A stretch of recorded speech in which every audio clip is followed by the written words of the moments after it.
esse lugar, Senhor.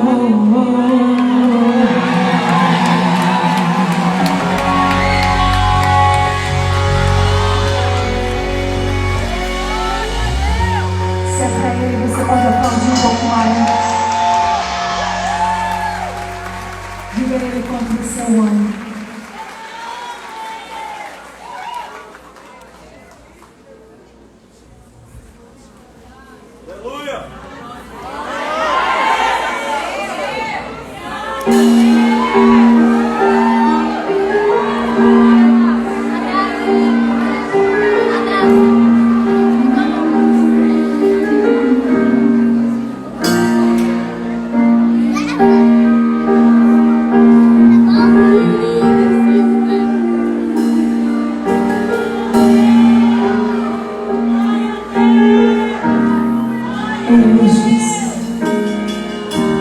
Não se turbe o vosso coração, crede em Deus e também em mim. Na casa de meu Pai há muitas moradas. Se não fosse assim, eu não teria dito. Vou preparar-vos um lugar. Eu irei, preparei para o mesmo. Pois conheceis o caminho para onde eu vou. Eu sou o caminho, a verdade, a vida. Ninguém vem ao Pai a não ser por mim. Em verdade eu vos digo que eu vou para o Pai. Mas aquela que crê em mim, obras maiores fará.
o nome do Senhor será salvo. Então clame, clame por Ele.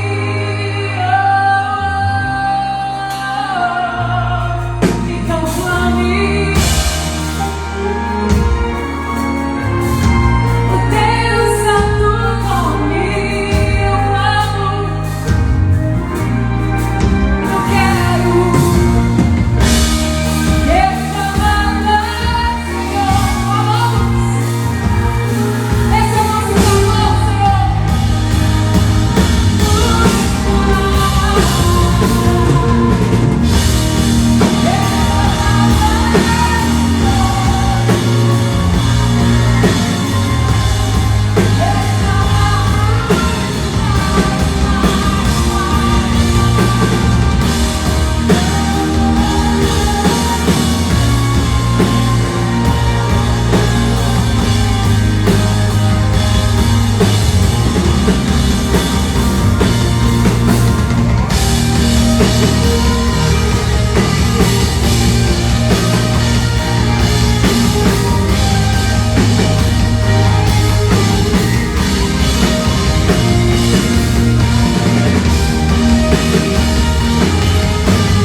queremos voltar a esse Senhor.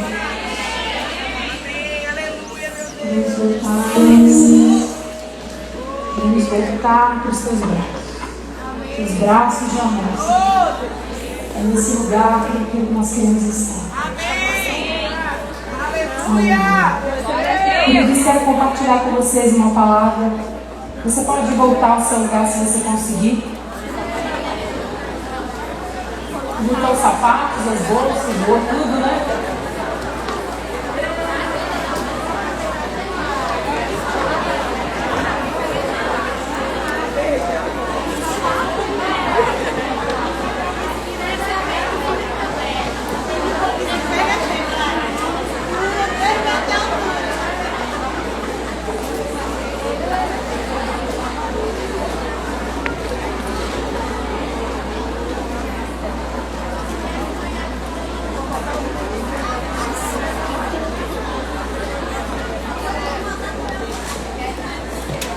Em Efésios 1, capítulo 1, versículo 4, diz assim: assim como nos escolheu nele antes da fundação do mundo, para sermos santos e irrepreensíveis perante ele, e em amor nos predestinou para ele. Obrigada, queridos. Para a adoção de filhos por meio de Cristo Jesus, segundo o beneplácito da sua vontade, para louvor da glória da sua graça. Ele nos concedeu gratuitamente no amado. Não tem como falar de escolhido sem não lembrar nesse texto. Texto maravilhoso. Eu não sei se algumas das irmãs leram esse texto aqui, mas ele traz realmente uma... Vocês estão me ouvindo? Agora estamos. Está ouvindo? Ele traz um norte para nós nessa noite. Efésios capítulo 1, 4, quero ler novamente para você prestar bastante atenção. Diz assim: assim como nos escolheu nele antes da fundação do mundo, para sermos santas e irrepreensíveis perante ele. Amém, meninas? Amém. Em amor nos predestinou para ele, para a adoção de filhos por meio de Jesus Cristo, segundo o beneplácito da sua vontade, para o louvor da glória da sua graça, que ele mesmo nos concedeu gratuitamente no amado. Se a gente for esmiuçar esse texto, a primeira palavra aqui é escolheu. E escolher aqui, dentro desse texto que foi escrito em grego, uma palavrinha que diz sobre selecionar, escolher para si mesmo. Escolher entre muitos, o exemplo é de Jesus, que escolheu os próprios discípulos. Escolher alguém para um ofício. Alguém que Deus escolhe e que Ele julga digno de receber os seus mandamentos, os seus favores. Isso é a palavra. Só que o texto continua dizendo que Ele nos escolheu nele, antes da fundação do mundo. Eu tenho uma notícia para você. Você não nasceu só fisicamente aqui, você nasceu primeiro no céu, no coração de Deus, mulher. E então materializou o ser que era espiritual aqui, através de um pai e de uma mãe, de um útero materno. Mas a palavra diz que nós voltaremos para o Senhor. Em Eclesiastes 2, 12, 7 diz assim: que o pó volte à terra como era, e o espírito volte a Deus que o deu. Então somos dele e para ele. Você pode dizer isso? Ele me escolheu para ser dele e para ele. Isso te alegra? Porque às vezes a gente quer ser de alguém ou quer servir para alguma coisa, mas na verdade o nosso destino eterno é muito sobremodo excelente, melhor do que qualquer empreendimento que alguém poderia inventar nessa terra. Ser escolhida por Deus para ser dele e para ele é o maior privilégio que a mulher poderia na vida receber. Um convite desse não deveria ser nunca rejeitado. Ele já nos conhecia desde o princípio, antes de você existir. Deus já sabia que você viria à terra. Deus tem um controle sobre todas as coisas. Você não foi obra de um acaso, como as pessoas sempre dizem. Eu quero repetir porque eu concordo muito com essa frase. Ela tem base bíblica para isso. Você não é obra de um acaso. Você não nasceu simplesmente por vontade de um homem e de uma mulher.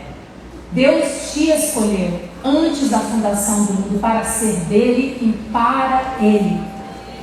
Isso deve nos trazer muita alegria. Mas não só isso, isso deve nos curar, queridas. Se eu conceder a revelação real do quanto Deus me amou antes mesmo de eu entender esse amor, eu serei curada. Eu serei curada.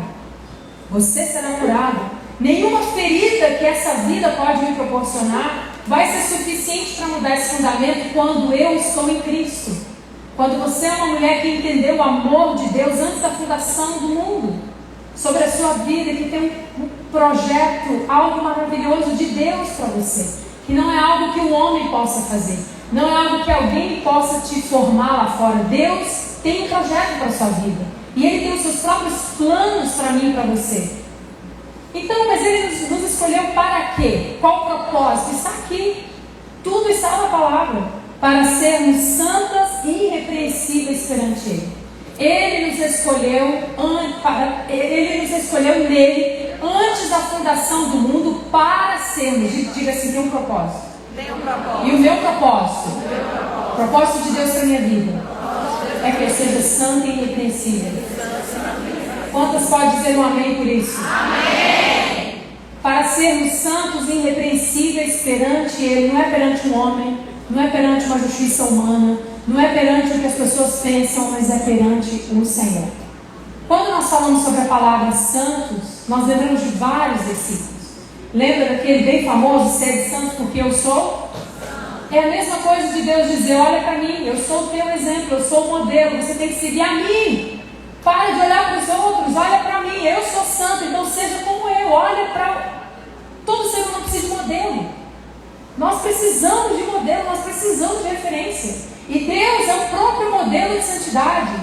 Sede santos porque eu sou.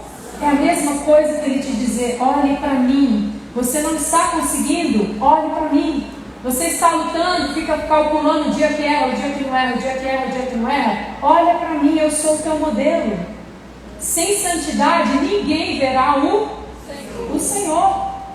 Pessoas que não andam suficientemente perto dele não conseguem aprender sobre a santidade de Deus. E a santidade de Deus, a palavra fala que Deus nos corrige para que seja proveitoso, para que isso traga santificação na nossa vida. E por isso nós precisamos andar muito perto do Senhor. Também tem uma passagem maravilhosa que eu leio bastante, essa é a vontade do Senhor, a vossa santificação, que cada um saiba construir o seu próprio corpo em santificação e honra. E ali vai falando tantas coisas maravilosas, mas tudo está falando sobre santidade, sobre santificação, porque não há como andar com Deus santo e não se tornar santo como Ele é, querido. Se você quer reconhecer uma mulher que anda com Deus, é olhar para a atitude e para as escolhas que essa pessoa realmente tem tido em sua vida. E a santidade vai ser uma característica de um homem e de uma mulher que anda com Deus. Isso é infalível. Isso é infalível. Já que nós não estamos falando que a pessoa tem que ser perfeita. Tem dia que a menopausa dá uns gritos, ou as fases da lua vêm. Nós não estamos falando sobre perfeição. Mas existe um rastro de santidade, existe uma caminhada que está sendo descrita. Isso é uma das formas de nós identificarmos mulheres que andam com Deus. Elas buscam andar perto daquele que é santo, por isso as suas vidas vão sendo santificadas. Quantos estão entendendo o que eu estou falando? Diz amém. Eu vejo muitas pessoas falando, olha, tem que procurar a vontade de Deus, tem que saber qual é a vontade de Deus, procura saber qual é a vontade de Deus para a sua vida. Gente, já está na palavra. Essa é a vontade de Deus, a vossa santificação, não precisa descobrir mais nada. Só que a nossa alma é tão carnal que ela sempre quer algo novo, queridos. Nós precisamos tomar cuidado com esses vícios. Nós sempre queremos uma palavra maior, um anjo melhor, um sinal maior, sendo que a palavra nunca vai mudar. Jesus disse que se alguém acrescentar um tio será penalizado. Imagina a seriedade disso. Nós precisamos abandonar essa ânsia almática da nossa alma de querer sempre algo novo. Não tem algo novo. Tudo que tinha que ser feito já foi feito, amados. Tudo que Deus já tinha que falar já está na palavra. E a palavra fala, duas vontades de Deus. Olha, se você quer saber, para cravar no seu cérebro, você nunca mais esquecer. Essa é a vontade de Deus, a vossa santificação, como eu falei. E segundo, essa é a vontade de Deus, que vocês deem graças por tudo. Imagina isso. Como que é confrontante a vontade de Deus? Eu vou dar graças por tudo, porque eu confio nele. Então eu não dou graças só pelas circunstâncias boas. Eu dou graças até mesmo pela tribulação, porque eu sei que debaixo da presença de Deus, a tribulação, tudo vai cooperar para o meu bem, porque eu amo Ele. Quantos estão entendendo o que eu estou falando? Então nós não precisamos ficar loucos pensando, nossa, qualquer vontade de Deus já está na palavra. Deus deseja que eu e você possamos ser santas e irrepreensíveis diante dEle, queridas. Não é seguir regrinhas, mas é santas para Ele. Sendo dEle, para Ele, são todas as coisas. Essa é a verdadeira santidade. Quando nós somos por causa dEle, não por causa das pessoas e por causa do que as pessoas pensam a nosso respeito. Quantos estão dizendo? Podem dizer amém. Amém. Irrepreensível, essa palavra aqui no grego vai dizer sem defeito, como um sacrifício sem mancha ou defeito. Irrepreensível. E aí, 1 Tessalonicenses, se você depois quiser anotar, não vai dar para a gente abrir tudo que eu estou correndo com o tempo aqui.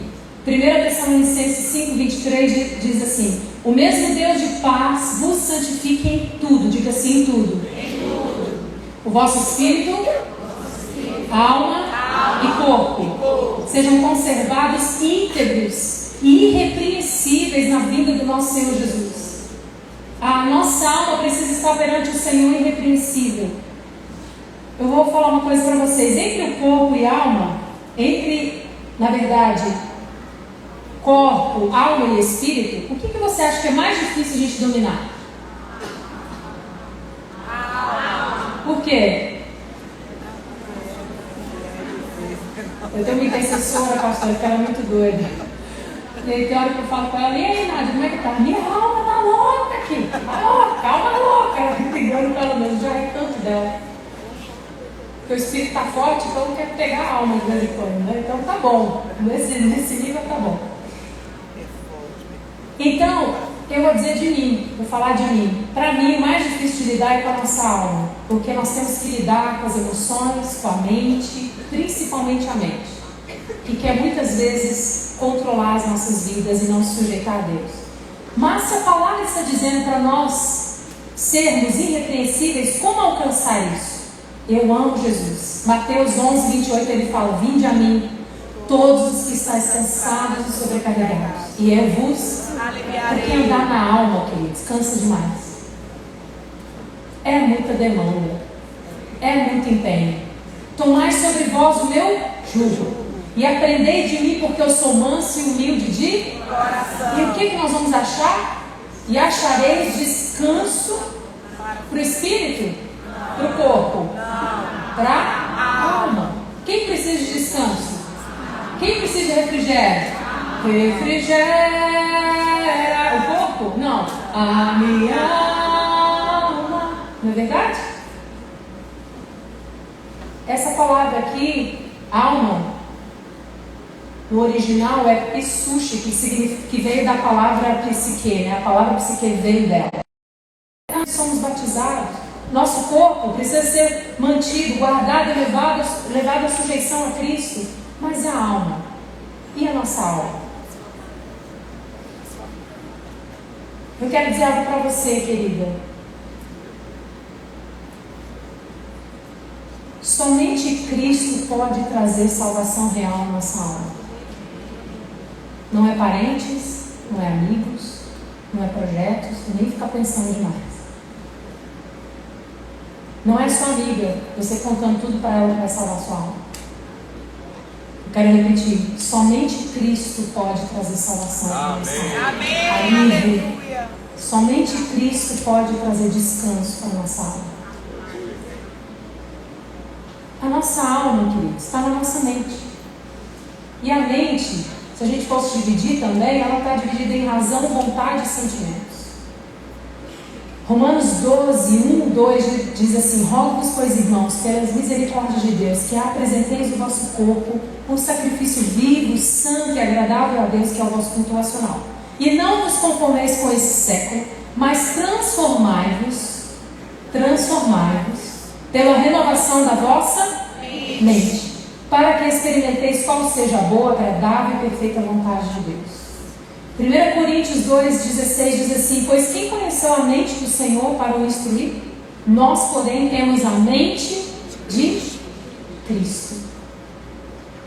Invariavelmente, quando a palavra fala sobre alma, se você for procurar no Strong, o dicionário vai ter a palavra mente ali. Mente, a mente, a mente e a mente. E eu quero ressaltar essa questão da mente. A faculdade de perceber as coisas divinas, de reconhecer a bondade, de odiar o mal, o poder de ponderar e julgar sobriamente, calmamente, imparcialmente.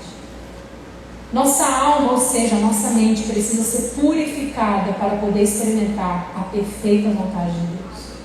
Como nós, mulheres escolhidas, podemos ter uma alma que tem uma mente irrepreensível?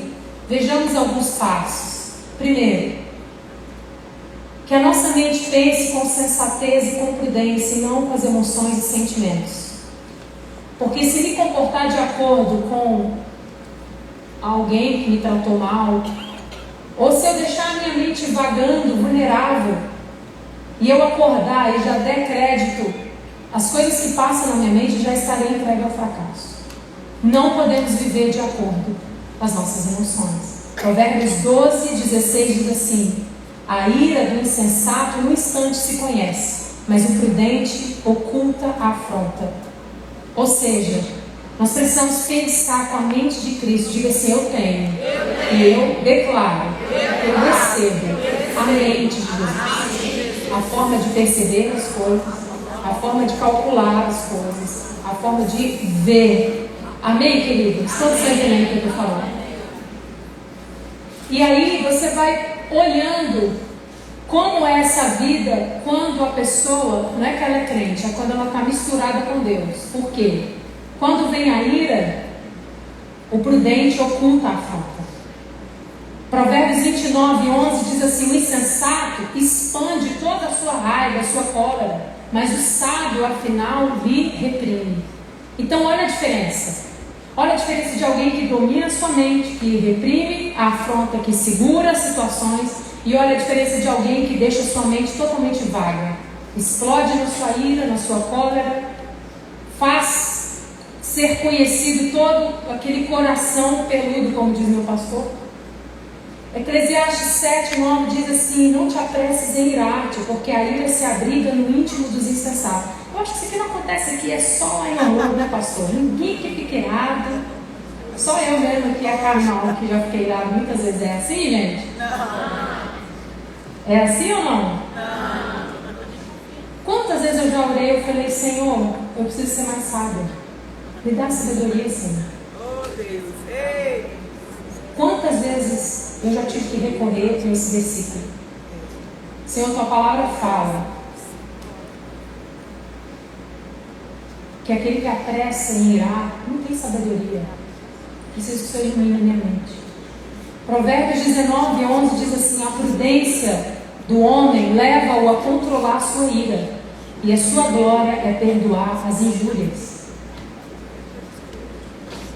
Nós estamos falando da mente. Como ter uma mente segundo Cristo. Como reagir segundo Cristo. Como ser irrepreensível. Quantos estão comigo? Amém. Segundo, que a nossa mente seja livre de pautas religiosas, de filosofias, costumes, doutrinas, trazendo muito mais peso e carga do que julgo. Nós trazemos em nossas vivências muitas coisas, e aquilo vai de alguma forma nos construindo, os traumas que nós passamos, os medos e tantas coisas. Mas quando nós chegamos até Cristo, Ele vai desconstruir muitas coisas, queridos. Para quê? Para que a nossa mente seja livre. Colossenses 2:8 diz assim: cuidado para que ninguém vos venha heredar com uma filosofia e vãs sutilezas, conforme a tradição de homens, conforme o rudimento desse mundo e não segundo Cristo. A nossa mente precisa estar em Cristo. Terceiro, não se permita na sua mente, mulheres, e na sua alma, porque eu acredito que nós como mulheres lutamos muito mais com a nossa mente, com a nossa alma. Que não se permita pensamento que separe os seres humanos ou os irmãos. A amargura e as suposições de situações e pessoas. Exemplo, os amigos de Jó supunham várias coisas e no final eles foram punidos por Deus. As nossas suposições geralmente não são boas em relação às pessoas. Eu não quero deixar o seu coração triste nesse congresso, nós estamos abrindo aqui um leque para que o Espírito Santo possa nos purificar ainda mais. Quantos estão comigo? Amém. Amém ou não amém? Amém. Porque não adianta a gente cantar aqui, não adianta a gente viver aqui o Evangelho. Quando ele chega em casa, eu preciso ver transformação na minha vida.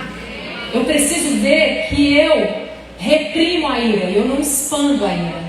Vocês estão entendendo o que eu estou falando? Amém. Então, o mesmo fogo que cai aqui precisa cair lá na santificação dentro da minha casa. E é por isso que nós estamos clamando com temor e tremor diante do Senhor. O Senhor nos purifica, o Senhor nos transforma, porque queremos ser reais diante dele. Amém, queridas? Amém ou não amém? Amém. Então, se você vai guardar a sua mente, eu vou guardar a minha mente, nós não podemos permitir pensamentos que separem, de separação, ou fazer suposições sobre as pessoas, como a Bíblia fala. Olha só, Tiago 3,15. Essa não é a sabedoria que desce lá do alto, suposições, e o si. Antes é terrena, animal e diabólica. Pois onde há inveja, sentimento faccioso, aí há confusão em todas as espécies de coisas ruins. A sabedoria, porém, lá do alto, diga assim, do alto. Primeiramente é pura, depois pacífica, tratável, plena de misericórdia e de bons frutos, imparcial, sem fingimento. Oh meu Deus, como nós precisamos disso! Porque se tem um ser que sabe fingir, nós. Eu lembro, eu sei se foi o pastor, aquele engraçado, Cláudio Duarte. Ele falou, gente, mulher é o bicho mais assim que engana, porque a bunda não é dela, o peito não é dela, o cílio não é dela, o cabelo não é dela. Se você tirar tudo, o bicho pode ser mais fingido da terra, a mulher, é outro, Então a gente precisa orar para esse e falar, Senhor, eu não quero ser assim, não. Eu quero ser real, Senhor. Amém, querida? Amém. Mas ele está falando de pessoas que estão na igreja, que muitas vezes falam do Senhor, mas a mente ainda não foi trocada, querido.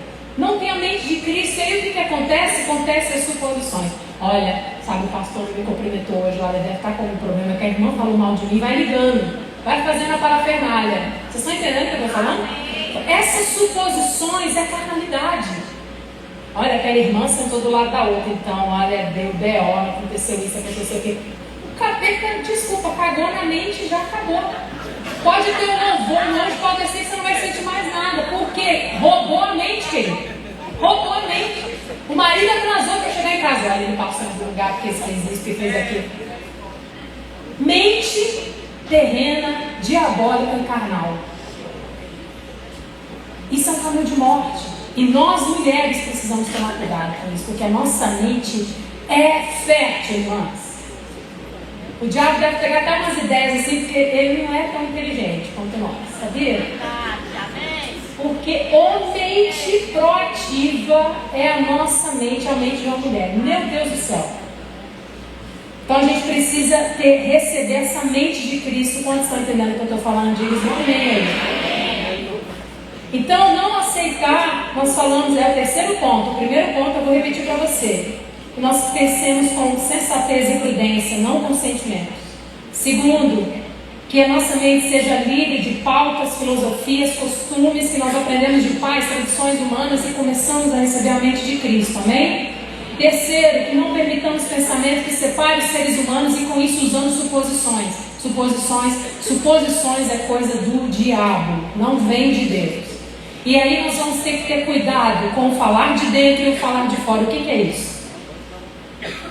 A psicologia aí fora fala do self-2, que é as conversas interiores, Mas a palavra fala que é a sabedoria terrena diabólica. Quando nós ficamos deixando a nossa mente vaga, pensando coisas em relação a pessoas que a gente nem tem certeza, ou então tentando resolver problemas de pessoas, onde você nem tem uma palavra de Deus para dar para aquilo ali. As pessoas ficam supondo, isso é um caminho de morte. Nós precisamos abrir mão disso.